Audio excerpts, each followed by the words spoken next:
জয় নিতাই, জয় গৌর, জয় শ্রী রাধেশ্যাম।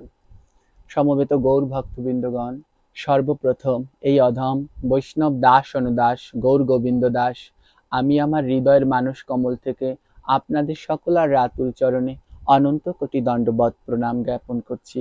আশা করি সবাই ভালো আছেন, সুস্থ আছেন। জানি সবার মনের ভিতরে একটা অজানা কষ্ট কাজ করছে, কিন্তু তারপরেও আমাদের থাকতে হবে, আমাদের বাঁচতে হবে, আমাদের সামনের দিকে আগাতে হবে।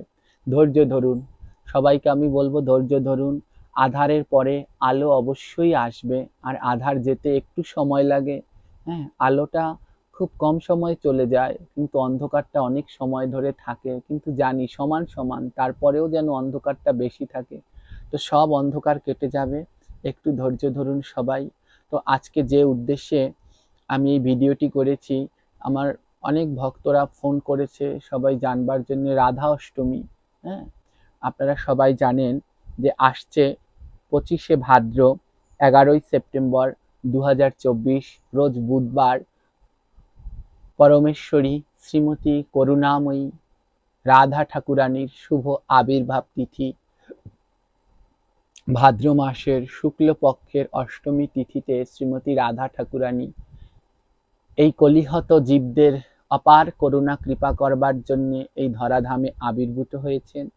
হ্যাঁ, তো রাধা অষ্টমী আমি আবার বলছি, বাংলার 25শে ভাদ্র, ইংরেজির 11ই সেপ্টেম্বর 2024 রোজ বুধবার অপার করুণাময়ী শ্রীমতী রাধা ঠাকুরানীর শুভ আবির্ভাব তিথি। এবার প্রশ্ন হলো, যে প্রশ্নটি সবাই বারবার করছে, রাধা অষ্টমী ব্রত অর্ধবেলা উপবাস। হ্যাঁ, তো আমরা দেখি আমাদের বাংলাদেশে 180 জন রাধা অষ্টমীর ব্রত অর্ধবেলা উপবাস করেন না। অর্ধবেলা কোনো উপবাস হয় না। চৈতন্য ভাগবতে মহাপ্রভু বলছেন, যেই ব্রতের পারণ নাই সেই ব্রতের দরকার নাই। যেই ব্রত করলে তার পারণ করা হয় না, সেইটা কোনো ব্রতই নয়। যে কোনো ব্রত পালন করলে অবশ্যই তার পালন করতে হয়, এবং ব্রত কোনোদিন অর্ধবেলা হয় না, কোনো ব্রতই অর্ধবেলা হয় না। তাই সবাইকেই পূর্ণ উপবাস থাকতে হবে। আমি বুঝতে পারছি না কেন এই অর্ধবেলা উপবাস করেন। আপনারা যদি রাধা অষ্টমীর মাহাত্ম্য পাঠ করেন, সেখানে দেখবেন 1000 একাদশী ব্রত করলে যেই ফল পাওয়া যায়, একটা জন্মাষ্টমী করলে, ভগবান কৃষ্ণের আবির্ভাব তিথি পালন করলে সেই ফল পাওয়া যায়। 1000 জন্মাষ্টমী ব্রত অর্থাৎ 1000 বার ভগবান কৃষ্ণের আবির্ভাব তিথি পালন করলে যেই ফল পাওয়া যায়, একটা রাধা অষ্টমী ব্রত পালন করলে সেই ফল লাভ করা যায়। তাহলে যেখানে 1000 জন্মাষ্টমী ব্রতের সমান একটা রাধা অষ্টমী, সেটা কি করে অর্ধবেলা হতে পারে? কোনো সময়ই নয়। এখানে আরো একটু কথা বলে নেই, ফলের আশা করে কিন্তু কোনো ব্রত, জপ, উৎসব এগুলো করবেন না। হ্যাঁ, গীতায় অর্জুনকে ভগবান কৃষ্ণ বলছে, অর্জুন ফলের আশা করো না। তো সেই ফলের আশা ত্যাগ করে আপনারা রাধা ঠাকুরানীর আবির্ভাব তিথি পালন করবেন, কোনোভাবেই অর্ধবেলা নয়। ভগবান এবার কিভাবে পালন করবেন? ভগবান শ্রীকৃষ্ণ আবির্ভূত হয়েছিলেন রাত্র 12টা 1 মিনিটে, আর শ্রীমতী রাধা ঠাকুরানী আবির্ভূত হয়েছিল দুপুর 12টা 1 মিনিটে। তাই আপনারা সবাই দুপুর 12টা 1 মিনিটে নির্জলা উপবাস থেকে দুপুর 12টা 1 মিনিটে রাধা ঠাকুরানীর অভিষেক করাবেন।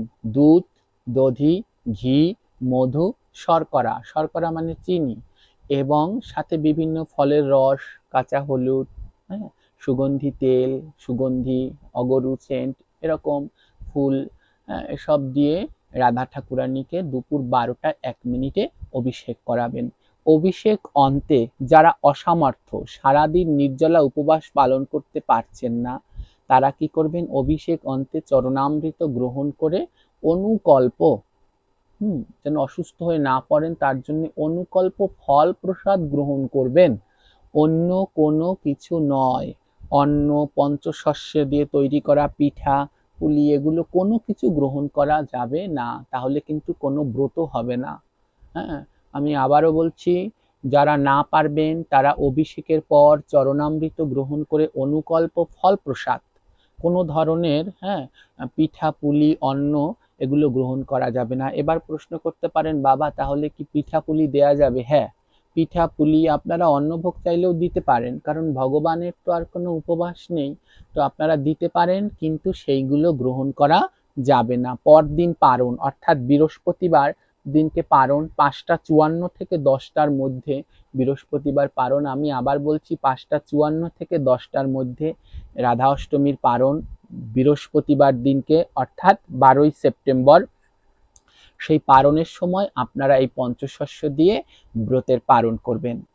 হ্যাঁ, আর রাধা অষ্টমীর দিন কোনো রকমের পঞ্চশস্য গ্রহণ করবেন না। যারা পারবেন নির্জলা উপবাস, যারা না পারবেন তারা 12টার পরে অনুকল্প ফল প্রসাদ গ্রহণ করবেন এবং নিষ্ঠা সহকারে ব্রত পালন করবেন। যারা আমিষ আহার করেন 12 মাস, তারা রাধা অষ্টমী ব্রতের 3 দিন আগ থেকেই সাত্বিক আহার গ্রহণ করবেন। হ্যাঁ, আর যারা পারবেন রাধা অষ্টমী ব্রতের আগের দিন, হ্যাঁ, আগের দিন আপনারা সংযম করে, হ্যাঁ, এক সিদ্ধ প্রসাদ পেয়ে তারপরে পরের দিনকে ব্রত পালন করবেন। এবং এই দিনকে রাধা অষ্টমীর দিনকে কি করবেন? হ্যাঁ, সূর্যোদয়ের আগেই ব্রহ্ম মুহূর্তে অবশ্যই আপনারা সবাই শয্যা ত্যাগ করবেন 3টার ভিতরে। হ্যাঁ, 3টার ভিতরে ঘুম থেকে উঠে পড়বেন। 3টার ভিতরে ঘুম থেকে উঠতে পারলে সব থেকে ভালো। এই সময় উঠে স্নান করবেন, একে বলে দেব স্নান। স্নান করে আপনারা মঙ্গল আরতি করবেন। স্নান করে উঠে প্রথমে তিলক করবেন, তিলক করে আচমন করে তারপর ভগবানের মঙ্গল আরতি করবেন। আরতি অন্তে আপনারা সবাই জপ করে নেবেন, সকালবেলায় 16 মালা জপ, গীতা আদি গ্রন্থ পাঠ করতে পারেন জপ শেষে। তারপরে রাধারানীর অভিষেক করাবেন দুপুরবেলায়।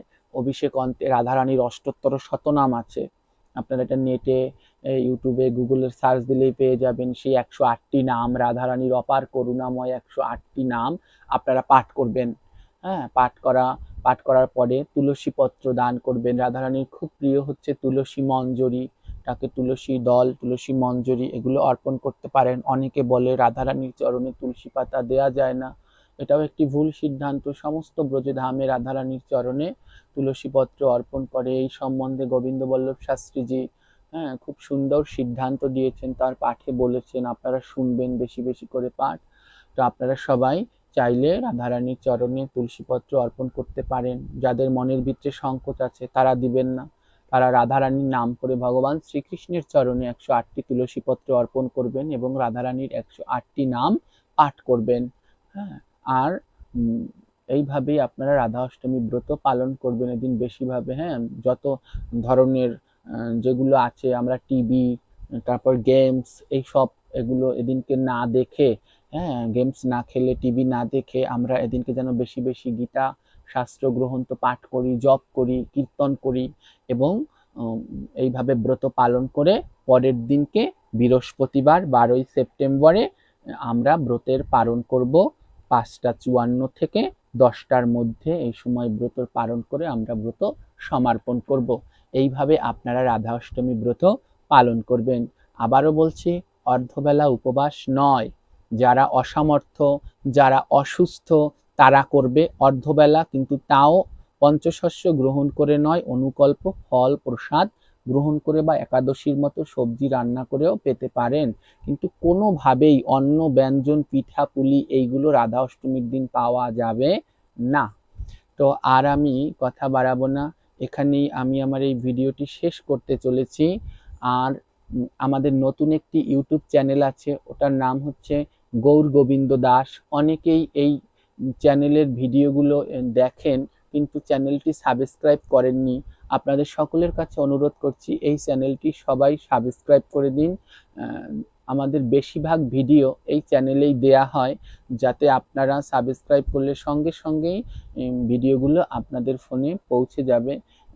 তাই আপনারা সবাই এই চ্যানেলটি সাবস্ক্রাইব করে আমাদের সঙ্গে থাকবেন এবং এই ভিডিওটি বেশি বেশি করে শেয়ার দিয়ে সকলের কাছে পৌঁছে দিন, যেন সবাই এই অর্ধবেলা উপবাস থেকে বেরিয়ে পূর্ণ রূপে যেটা আমাদের কর্তব্য সেটা করা যেন সবাই জানতে পারে এবং বুঝতে পারে। অর্ধবেলায় কোনো উপবাস হয় না, হ্যাঁ, এটা যেন সবাই বুঝতে পারে, জানতে পারে। এটা আপনারা সবাই বেশি বেশি করে সব আত্মীয় স্বজন যেখানে বন্ধু বান্ধব রয়েছে সবার কাছে ভিডিওটি পৌঁছে দিন এবং সবাই এই ভুল থেকে বেরিয়ে আসুন।